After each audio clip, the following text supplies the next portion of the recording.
আহির ঘুমাচ্ছে ভাইয়া, আর স্যার কারোর সাথে ফোনে কথা বলছে। ও আচ্ছা। এটা বলেই অভ্র আবারও টিভি দেখতে ব্যস্ত হয়ে গেল। আর সে অভ্রের সামনে থাকা সোফাটাতে বসলো। সে অভ্রকে কিছু বলতে চাইছে, কিন্তু জড়তার কারণে বলতে পারছে না। অবশেষে জড়তাকে একপাশে রেখে সে একটু নড়েচড়ে বসলো। ভাইয়া, আপনাকে কি একটা কথা জিজ্ঞেস করতে পারি? আরুষের কথা বলার ধরন দেখে অভ্র বুঝতে পারে আরুষি সিরিয়াস কিছুই বলবে, তাই সে টিভিটা অফ করে দিল। কি কথা আপু? একটু ঝুঁকেই নিচু স্বরে বলল অভ্র। আচ্ছা, স্যারের কি কোনো গার্লফ্রেন্ড আছে? আরে না, গার্লফ্রেন্ড গার্লফ্রেন্ড কোথা থেকে আসবে আপু? আপনি কি আকাশকে কারোর সাথে ঘুরতে দেখেছেন? না, দেখিনি, তবে ফোনে কে যেন ওনাকে বাবু বলছিল। ফোনে? আরুষি সংক্ষেপে অভ্রকে সব খুলে বলল। সব শুনে অভ্রের মুখ পুরো হা হয়ে গেল। কিসব বলছেন আপু? না, এটা হতে পারে না। আকাশ আমাকে এভাবে ধোকা দিতে পারে না। অভ্রের কথা আরুষি কিছুই বুঝতে পারে না, সে শুধু তার কথাগুলোই শুনছে। কিরে অভ্র, তুই কবে এলি? আমাকে ডাকলি না যে? এই তো কিছুক্ষণ আগে। স্বাভাবিকভাবেই বলল অভ্র, কিন্তু পরক্ষণে সে চিৎকার করে উঠল। আকাশ আমার জানের বন্ধু, প্রাণের বন্ধু। তুই কি করে এটা করতে পারলি? কি করে পারলি তোর এই বন্ধুটাকে ঠকাতে? আমি তোকে কত বিশ্বাস করতাম, আর তুই সেই আমার বিশ্বাসের এই মর্যাদা দিলি। আমি তো ভাবতেই পারছি না তুই আমার সাথে এভাবে বিশ্বাসঘাতকতা করবি। অভ্রের কথা শুনে আকাশের মাথায় বাজ পড়েছে মতো অবস্থা, কারণ সে তো আর জানে না অভ্র কেন এমন করছে। কি হয়েছে? এরকম করছিস কেন? আর আমি তোর সাথে বিশ্বাসঘাতকতা করেছি? সিরিয়াসলি? হ্যাঁ করেছিস, আলবাত করেছিস। আমাকে না বলাটা কি বিশ্বাসঘাতকতা নয়? কিসব বলছিস তুই? এত ঘুরিয়ে পেঁচিয়ে না বলে সোজাসুজি বল কি হয়েছে। অভ্র কিছু বলতে গিয়েও থেমে গেল। সে একবার আরুষির দিকে তাকিয়ে আকাশকে সাইডে নিয়ে গেল। আরুষি পেছন ফিরে দেখলো অভ্র আকাশকে কিছু বলছে, আর আকাশ তাতে হাত নাড়িয়ে কিছু বোঝানোর চেষ্টা করছে। আরুষি জানে তারা কি নিয়ে কথা বলছে, কিন্তু আকাশ কি বলছে সেটা সে জানে না। কিছুক্ষণ পর হুট করে অভ্র আকাশকে জড়িয়ে ধরলো। আকাশ নিজেকে অভ্র থেকে ছাড়িয়ে কিছু একটা বলে উপরে চলে গেল। আকাশ যেতে আরুষি উঠে দাঁড়ালো। সে ভেবেছিল অভ্র এদিকে আসবে, কিন্তু না, অভ্র সোজা দরজা খুলে বেরিয়ে গেল। আরুষি বোকার মতো শুধু দেখেই রইল। আকাশ আর অভ্রের মাঝে কি কথা হয়েছে তা জানার জন্য তার মন খচখচ করছে, কিন্তু যাকে জিজ্ঞেস করবে সে তো নেই। আরুষি হতাশ হয়ে সোফায় বসে চিন্তা করতে লাগলো তারা কি কথা বলছিল। আজ শনিবার বিদায়, আহিরের স্কুল বন্ধ। আহির আরুষির কাছে আবদার করেছে সে নাকি আজ আকাশের অফিসে যাবে। আরুষি শিলার সাথে কথা বলে আহিরকে নিয়ে যেতে রাজি হয়ে গেল। 12টার দিকে আরুষি আহিরকে নিয়ে বেরিয়ে পড়লো। সঙ্গে আকাশের জন্য দুপুরের খাবারও নিল। যেহেতু বাড়িতে ড্রাইভার ছিল, তাই আরুষি আগে থেকে না চিনলেও যেতে কোনো সমস্যা হয়নি। আকাশের অফিসটা 5 তলা বিশিষ্ট। নিচের রিসেপশনে জিজ্ঞেস করে আরুষি জানতে পারলো আকাশের কেবিন 3 তলায়। আরুষি আহিরকে নিয়ে সিঁড়ি দিয়ে উঠল। যেহেতু বেশি উপরে নয়, 3 তলায় এসে রিসেপশনে জিজ্ঞেস করার পর তারা আরুষিকে অপেক্ষা করতে বলল, কারণ আকাশ নাকি মিটিং রুমে আছে। কিছুক্ষণ বসার পর আহির বলল সে নাকি ওয়াশরুমে যাবে। আরুষি খাবারের ব্যাগটা রিসেপশনে রেখে আহিরকে নিয়ে ওয়াশরুমে গেল। তবে বের হওয়ার সময় আরুষির মনোযোগ আহিরের দিকে তাকায়। সে সামনে যে কেউ আসছে সেদিকে খেয়াল করেনি, যার ফলে না চাইতেও সে একটা লোকের সাথে ধাক্কা খেলো। আরুষি তাড়াতাড়ি লোকটার দিকে তাকালো এবং তাকে সরি বলে আহিরকে নিয়ে তাড়াতাড়ি চলে গেল। এদিকে ধাক্কা খাওয়া লোকটা আরুষির যাওয়ার দিকে কিছুক্ষণ তাকিয়ে ওয়াশরুমে চলে গেল। রিসেপশন থেকে এসে আরুষিকে বলল আকাশের মিটিং শেষ, তারা যেন আকাশের কেবিনে গিয়ে বসে। আরুষি রিসেপশন থেকে খাবারের ব্যাগটা নিয়ে কেবিনের ভেতরে গিয়ে বসলো। আরুষি ভেবেছিল আহির হয়তো এখানে এসে দুষ্টুমি করবে, তাকে সামলানো কঠিন হয়ে যাবে, কিন্তু না। সব সময়ের মতো এখনো আহির চুপচাপ আরুষির পাশেই বসে আছে। এই কে তোমরা? হুট করেই একটা মেয়ের কণ্ঠ শুনে আরুষি চমকে যায়। সে ঘাড় ঘুরিয়ে দেখলো ফর্মাল ড্রেসে একটা মেয়ে দাঁড়িয়ে আছে। কি হয়েছে? এভাবে কি দেখছো? আর কে তোমরা? এখানে চুরি করতে এসছো নাকি? আমরা স্যারের সাথে দেখা করতে এসেছি। যদিও মেয়েটা কথাগুলো রুডভাবেই বলছে, তাও আরুষি মুখে হাসি বজায় রেখে উত্তর দিল, কেন, চাকরির জন্য নাকি? এখন কোনো চাকরি দেওয়া হচ্ছে না, যাও এখান থেকে। না আপু, আপনি ভুল ভাবছেন। আমরা স্যারের বাড়ি থেকে এসেছি, উনি আমাদের ভালো করেই চেনেন। ও, তুমি বললে আর আমি বিশ্বাস করে নেব? হ্যাঁ, তোমার পাশের বাচ্চাটা কে? তোমার বাচ্চা বুঝি? বাহ, তোমাকে দেখে তো মনেই হয় না তুমি এক বাচ্চার মা। কিভাবে ফিগার মেনটেন করো তুমি? না আপু, আহির আমার নয়, স্যারের ছেলে। হুট করে কি হলো আরশি বুঝতে পারলো না। মেয়েটা হুট করে হেসে উঠল, এমনভাবে হাসছে যেন আরশি খুব মজার কিছু বলেছে। ও স্যারের ছেলে, তুমি বললে আর আমি বিশ্বাস করে নেব? তোমার কি তাই মনে হয়? আমাকে দেখে কি তোমার বোকা মনে হয়? এই শোনো, আমি মোটেও তোমার কথায় বিশ্বাস করছি না। চুপচাপ এক্ষুনি বেরিয়ে যাও বলছি। তুমি তো জানো না আমি আসলে কে। চাইলেই এক্ষুনি তোমাকে ঘাড় ধাক্কা দিয়ে বের করে দিতে পারি, কিন্তু আমি তা করছি না। ভালোই ভালোই বলছি, বেরিয়ে যাও। নাইরা, আকাশের রাগী গলা শুনে তারা তিনজনই কেঁপে উঠল। স্যার আপনি চলে এসেছেন, দেখুন না মেয়েটা কি মিথ্যা কথা বলছে। বলছে নাকি আপনি নাকি তাদের চেনেন আর বাচ্চাটা নাকি আপনার। কিন্তু আমি তো জানি মেয়েটা মিথ্যা কথা বলছে। ওকে আমি কতবার বলছি চলে যেতে, কিন্তু সে যাচ্ছে না। নিশ্চয়ই এখানে এরা চুরি করতে এসছে। এই মেয়ে, বের হও বলছি। আরুষির হাত ধরে নাইরা তাকে বের করে দিবে, কিন্তু আকাশ আরুষির হাত ধরে ফেলল। ওর হাত ছাড়ো নাইরা। শান্ত স্বরেই বলল আকাশ। কিন্তু স্যার ওরা। আমি তোমাকে ছাড়তে বলেছি। এবার শান্ত তবে গম্ভীর গলায় বলল আকাশ। নাইরা ভয় পেয়ে তাড়াতাড়ি আরুষির হাত ছেড়ে দিল। তুমি ঠিক আছো আরুষি? নরম গলায় জিজ্ঞেস করলো আকাশ। আরুষি মাথা নাড়িয়ে সম্মতি দিল যে সে ঠিক আছে। এখানে কেন এসেছো তোমরা? আর আসবে সেটা আমাকে আগে বলনি কেন? আসলে আহির আবদার করেছিল তাই। আহির, ওখানে কি করছো? এসো, বাবাইয়ের কাছে এসো। আহির এই সময় ঝামেলায় কিছুটা ঘাবড়ে গিয়েছিল। এতক্ষণ সে সোফায় গুটিসুটি মেরেই বসেছিল। আকাশ ডাকতেই সে দৌড়ে আকাশের পা জড়িয়ে ধরল। বাবাইয়ের মনে পড়ছিল বুঝি? ওলে আমার সোনা বাচ্চা। আহিরকে কোলে নিয়ে বলল আকাশ। স্যার এই বাচ্চাটা আপনার কে? আমার ছেলে আহির। কি, এটা আপনার ছেলে? আপনি মজা করছেন তাই না? অবাক হয়ে জিজ্ঞেস করলো নাইরা। আমি এই ধরনের বিষয় নিয়ে মজা কেন করব? আজ পর্যন্ত আমি তোমার সাথে কি কখনো মজা করেছি? যাও, তুমি এখন নিজের কাজে। কিছুক্ষণ আগে যে মিটিং শেষ হয়েছে তার ফাইলগুলো গুছিয়ে রাখো। নাইরা আকাশের কথায় অপমানিত হয়ে চলে যেতে পা বাড়ালো, কিন্তু যেতে যেতে সে আরুষির দিকে চোখ বড় বড় করে তাকালো। স্যার, এই নিন, আপনার জন্য বাসা থেকে খাবার নিয়ে এসেছি। বাসা থেকে কেন আনতে গেলে? আমি তো অফিসের ক্যান্টিন থেকেই খেয়ে নিই। আরুষি খাবারের বক্স বের করতে করতে বলল। আসলে আহির আপনার সাথে খাবে বলেছে, তাই আমি বাসা থেকে আপনাদের জন্য খাবার নিয়ে এসেছি। তাই নাকি? তাহলে তো খুব ভালো করেছো। তাহলে আমি আজ আমার বাবার সাথে খাবার খাবো। আরুষি একটা প্লেটে আহির আর আকাশের জন্য খাবার দিল। আকাশ হাত ধুয়ে এসে আহিরকে খাইয়ে দিতে লাগলো আর নিজেও খেতে লাগলো। খাবারের মাঝে আকাশ আরুষিকে বলল। আরুষি, তুমিও খেয়ে নাও। না, আমি বাসায় গিয়ে শিলা আপুর সাথে খাবো। আপু আমার জন্য অপেক্ষা করবে। আকাশ আর আহিরের খাবার শেষ হওয়ার পর্যন্ত আরুষি বসলো। স্যার, আপনার কি কোনো কাজ আছে এখন? কেন? আসলে আমার কিছু জিনিস কেনার প্রয়োজন ছিল। বাইরে তো খুব রোদ, তাই আমি আহিরকে নিয়ে যেতে চাইছি না। আপনার যদি কোনো কাজ না থাকে তাহলে আহির। সমস্যা নেই, তুমি যাও, আমি আছি আহিরের কাছে। আরুষি নিজের ব্যাগটা নিয়ে কেবিন থেকে বেরিয়ে এলো। কেবিন থেকে বেরিয়ে কয়েক পা সামনে এগোতেই আরুষি নায়রার দেখা পেল। নায়রা আরুষিকে দেখে মুখ বাঁকা করে চলে গেল। নায়রার এই ধরনের ব্যবহারে আরুষি অদ্ভুত একটা রিয়াকশন দিল। শিলার সাথে কথা বলতে বলতে নিচে নামছিল আরুষি। খেয়াল না করার কারণে আবারও কারোর সাথে অনাকাঙ্ক্ষিতভাবে ধাক্কা খেল সে। রেলিং ধরার ফলে নিচে পড়ে যাওয়া থেকে এই যাত্রায় রক্ষা পেল আরুষি। এবার আরুষি বেশ বিরক্ত হলো। হাঁটার সময় দেখে শুনে হাঁটবেন। বিরক্তি নিয়ে বলল আরুষি, কিন্তু লোকটার মুখে হাসি রেখে জবাব দিল। সেটা তো আমিও আপনাকে বলতে পারি, হাঁটার সময় চোখ খোলা রেখে হাঁটবেন। লোকটার এমন তেরা কথা শুনে আরুষির মাথা এবার গরম হয়ে যায়। তবুও সে যথাসাধ্য নিজেকে শান্ত রেখেই বলল। আমি ফোনে কথা বলছিলাম, তাই খেয়াল করিনি। আমি দেয়ালের দিকে তাকিয়ে হাঁটছিলাম, তাই খেয়াল করিনি। আচ্ছা ঘাড়তারা লোক তো আপনি। কোথায়? আমার ঘাড় তো সোজাই আছে। দূর, যত সব ফালতু লোক। কথাটা বলে আরুষি ধূপধাপ পা ফেলে নিচে চলে এলো। নিচে নেমে আরুষি অভ্রের দেখা পেল। অভ্রকে দেখে আরুষি তাড়াতাড়ি তার সামনে গিয়ে দাঁড়ালো। আরে আপু, আপনি এখানে?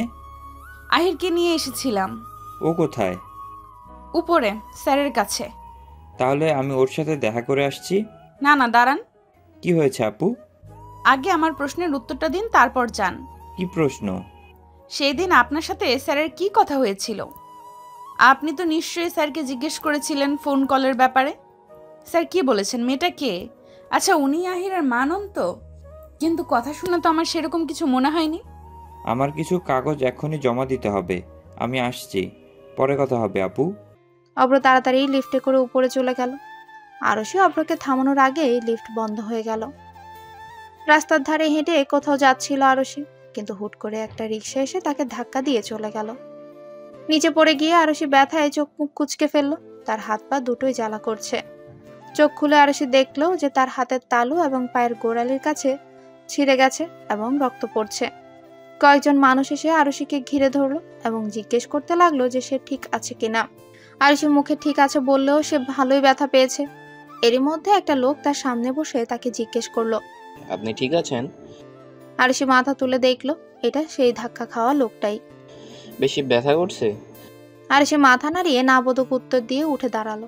এদিকে দাঁড়ানোর পর আরশির পা আরো বেশি জ্বালা করছে।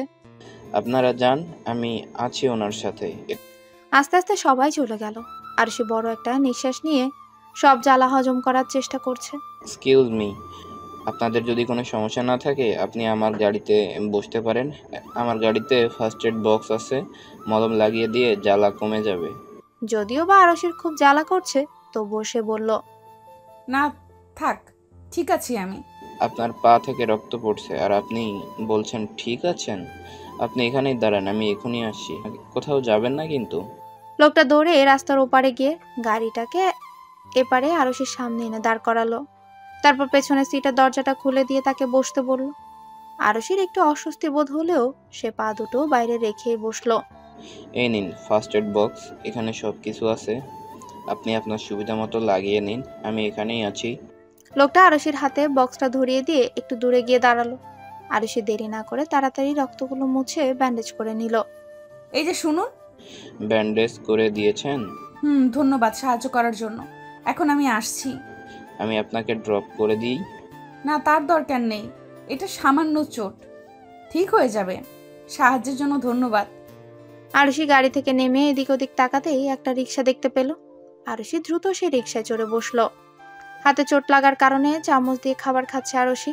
আকাশ এটা খেয়াল করে প্রশ্ন করলো, কি হয়েছে আরুষি, কোনো সমস্যা? কোথায় স্যার? কিছু তো হয়নি। না, তুমি চামচ দিয়ে খাবার খাচ্ছ তাই জিজ্ঞেস করলাম। এতদিন তোমাকে দেখছি, এর আগে তো তোমাকে চামচ দিয়ে খেতে দেখিনি, তাই জিজ্ঞেস করলাম। হাতে কি কিছু হয়েছে? ওই আসলে রিক্সার সাথে ধাক্কা খেয়ে পড়ে গেছিলাম। হাতের দিকে তাকিয়ে বলল আরশি। কিভাবে হলো? একটু সাবধানে হাঁটতে পারো না? এরকম অসাবধানতার সাথে চলাফেরা করলে কি হয়? ভাগ্য ভালো রিক্সার সাথে ধাক্কা লেগেছে। রিক্সা না হয় অন্য কিছু হলে তখন কি হতো? একবারও ভেবে দেখেছো? চিন্তিত সুরে বলল আকাশ। কিছু হয়নি আমার, আমি একদম ঠিক আছি। আমাকে নিয়ে চিন্তা করবেন না, এগুলো আমার কাছে নতুন নয়। ছোট থেকেই কত পড়েছি এইসবে, আমার এখন খুব একটা কষ্ট লাগে না। আপনি আর আহির খেয়ে নিন, আমার খাওয়া হয়ে গিয়েছে। প্লেটটা ধুয়ে রেখে আরশির রুমে গিয়ে দরজা বন্ধ করে দিল। এই কি স্যার, আপনি এই সময়? এই নাও, তোমার রুমে তো ফার্স্ট এইড বক্স নেই আর একটা ব্যান্ডেজ বেশিক্ষণ ব্যবহার করা ঠিক নয়, তাই মলম লাগিয়ে ব্যান্ডেজ চেঞ্জ করে নাও।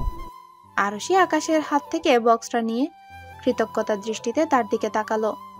আয়েরকে প্রাইভেটে নিয়ে আরশি পাশেই একটা শপিং মলে এসেছে। কিছুদিন আগে আকাশ তাকে তার মাইনে দিয়েছে।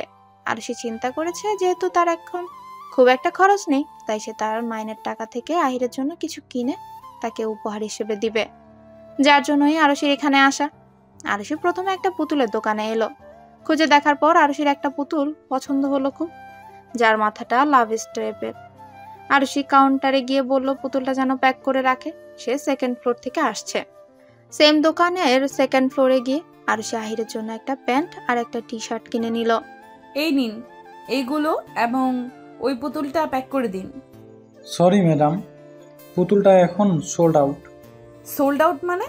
আমি একটু আগেই তো পুতুলটা কাউন্টারে নিয়ে গেলাম। আমি তো যাওয়ার সময় বলে গিয়েছিলাম ওটা প্যাক করে রাখতে। আমি সব একসাথে বিল পে করব। আর পুতুল কোথায় সোল্ড আউট? ওই যে আমি দেখতে পাচ্ছি আপনার পেছনেই তো আছে।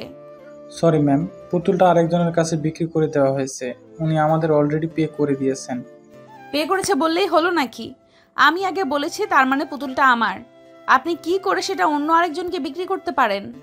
সরি ম্যাম, আসলে আমি জানতাম না এটা আপনি বুক করে গিয়েছেন, তাই আমি ওনার কাছে এটা বিক্রি করে দিয়েছি। আমি কিছু শুনতে চাই না। এই নিন টাকা, পুতুলটা আমাকে দিন। ওনাকে অন্য কোনো পুতুল নিতে বলুন। টাকাটা টেবিলের উপরেই বলল আরশি। এক্সকিউজ মি, আমার পুতুলটা দিন। কাউন্টারে থাকা মেয়েটা একবার আরশির দিকে তাকিয়ে পুতুলটা প্যাক করে যে লোকটা হাতে দিবে তার আগে আরশি মেয়েটার হাত থেকে প্যাকেটটা ছিনিয়ে নিয়ে দৌড় মারলো। যাওয়ার সময় সে চিৎকার করে বলল, পুতুলের টাকা কিন্তু টেবিলে আছে। আরশির হঠাৎ আচমক এই ঘটনায় কাউন্টারে থাকা মেয়েটা এবং লোকটা দুজনেই অবাক হয়ে গেল। সরি স্যার, আমি আসলে বুঝতে পারিনি উনি এইরকম করবেন। I am really sorry. আপনি প্লিজ রাগ করবেন না। আপনি আমাদের একদিন সময় দিন, আমরা সেম পুতুল আপনাকে কালকের মধ্যেই এনে দেব। ঠিক আছে। দরজার দিকে তাকিয়ে উত্তর দিল লোকটা। বেল বাজানোর শব্দ শুনে নিজের কাপড়গুলো গুছিয়ে রেখে বেরিয়ে এলো আরশি। কিন্তু রুম থেকে বেরিয়ে কয়েক পা এগোতেই সে থমকে গেল। তার মনের মধ্যে হুট করে এই ভয়ে দানা বাঁধতে শুরু করলো। সে এখান থেকে স্পষ্ট দেখতে পাচ্ছে কয়েকজন লোক বসে আছে, কিন্তু ভয়ের কারণ হচ্ছে লোকগুলো পুলিশের ড্রেস পরে আছে, মানে তারা পুলিশের লোক। পুলিশ কেন এসেছে? ওই লোকটা কি পুতুল ছিনিয়ে নেওয়ার কারণে পুলিশের কাছে কমপ্লেন করেছে? কিন্তু আমি তো সামান্য একটা পুতুলই তো ছিনিয়ে এনেছিলাম, আর আমি তো টাকাও দিয়ে এসেছি। তাহলে এরই মধ্যে একজন পুলিশ কর্মকর্তা চোখ পড়লো আরশির উপর। তিনি আকাশকে কিছু একটা বলছেন। আকাশ পেছনে ফিরে আরশিকে উদ্দেশ্য করে বলল, আরশি, এদিকে এসো। আকাশের কথা শুনে আরশির বুকটা কেঁপে উঠল। তার হাত পা ভয়ে কাঁপা শুরু করে দিয়েছে। সে ভয়ে ভয়ে ড্রয়িং রুমে গিয়ে দাঁড়ালো। স্যার, উনি হচ্ছেন আরশি, আমার ছেলে আহিরের দেখাশোনা করে। ও আইসি, তো মিস্টার আকাশ, যেটার জন্য এসেছিলাম সেটা রেডি তো? জি স্যার, প্রমাণ সব আমার কাছে আছে। কোন প্রমাণের কথা বলছে ওরা? আবার এটা নয় তো ওই দোকানের সিসিটিভি ফুটেজ নিয়ে এনারা কথা বলছেন? তাহলে কি আমাকে এই সামান্য কারণে পুলিশ নিয়ে যাবে? মনে মনেই বলল আরশি। এই নিন স্যার, এই পেন ড্রাইভে সব প্রমাণ আছে। আপনি ওকে ধরেছেন তো? আমরা কালকেই ওই মেয়েকে ধরে ফেলেছি। কোর্টে কেস ফাইল করার আগে প্রমাণ দরকার, তার জন্যই আপনার কাছে আসা। প্রমাণ তো আমি আপনাকে দিয়ে দিলাম। আশা করি আপনি ওর উপযুক্ত শাস্তির ব্যবস্থা করবেন। আমরা আমাদের সর্বোচ্চ চেষ্টা করব। পুলিশের দুজন লোক চলে গেল। তারা চলে যাওয়ার 1 মিনিট পরেই অভ্র হুড়মুড় করে বাড়িতে ঢুকে এলো। কি বলছেন ওনারা? ওকে পেয়েছে? কালকেই ধরেছে ওকে। তুই তখন ভেতরে কেন এলি না? তুই ওনাদের সাথে কথা বললে আরো ভালো হতো। না বাবা, তার দরকার নেই। এমনিতেই আমার মান সম্মান অর্ধেক শেষ। আমি এখন বাকিটাও খোয়াতে চাই না। আচ্ছা, তোর ইচ্ছে, তুই বস, আমি রেডি হয়ে আসছি, একসাথে অফিসে যাব। আকাশ চলে যাওয়ার পর আরশি অভ্রের কাছে এলো, কারণ সে বুঝতে পারছে না বাসায় পুলিশ কেন এসেছিল। ভাইয়া, পুলিশ কেন এসেছিল আপনি জানেন? আর ওনারা কোন প্রমাণের কথা বলছিল? অভ্র আরশির দিকে একবার তাকিয়ে তারপর সোফায় আরাম করে বসলো। আপু, আপনার মনে আছে কিছুদিন আগে আপনি আমাকে জিজ্ঞেস করেছিলেন আকাশের কোনো গার্লফ্রেন্ড আছে কি না? তারপর সেই ফোন কল মনে আছে? আচ্ছা, আপনার মনে আছে আমাদের সাথে আপনার প্রথম দেখা কিভাবে হয়েছে? মনে থাকবে না আবার? সেদিন যে মেয়েটাকে, মানে আপনাকে রাইমা মনে করে আকাশ তুলে নিয়ে গিয়েছিল, কালকে পুলিশ রাইমাকে অ্যারেস্ট করেছে। কি বলছেন? কিন্তু কেন? কারণ সে মোটেও ভালো না। সে ফেসবুকে ছেলের সাথে প্রেমের নাটক করে তাদের সব কিছু নিয়ে পালিয়ে যায়। ওকে ধরার জন্যই আকাশ এতদিন ওর সাথে মিথ্যে প্রেমের নাটক করেছিল। ওই দিন ফোনে ওইটা রাইমাই ছিল। আকাশ এতদিন ওর আশেপাশে থেকে প্রমাণ জোগাড় করেছিল। অভ্রের কথা শুনে আরশির মুখ হা হয়ে গেল। সে ভাবতেও পারেনি আকাশ এত চালাক বের হবে। সে এতদিন ভাবতো আকাশ শান্তশিষ্ট নরম মনের মানুষ, কিন্তু আজকের ঘটনাতে সে প্রমাণ পেয়ে গেছে আকাশ আসলে যেমন দেখায় সে আসলে তেমন নয়। পরের দিন শিলা আজকে পুরো বাড়িটা পরিষ্কার করবে। আরশির যেহেতু তেমন একটা কাজ নেই, তাই সেও শিলাকে সাহায্য করছে। শিলা নিচের রুমগুলো পরিষ্কার করছে, আর আরশি প্রথমে আহিরের রুমটাই পরিষ্কার করেছে। পরিষ্কার করতে করতে হঠাৎ করেই বিছানার নিচ থেকে আরশি একটা ডায়েরি পেল। হালকা হালকা ধুলো জমেছে ডায়েরিটার উপর, তার মানে এটা এখানে পড়েছে বেশি দিন হয়নি। আরশি ডায়েরিটা উল্টে পাল্টে লেখাগুলো দেখে বুঝতে পারলো এগুলো আকাশের লেখা। আরশি ভালো করে কিছু দেখবে, কিন্তু তার আগেই ধম করে একটা শব্দ হলো। শব্দ শুনে আরুষির হাত থেকে হুট করে ডায়েরিটা পড়ে গেল।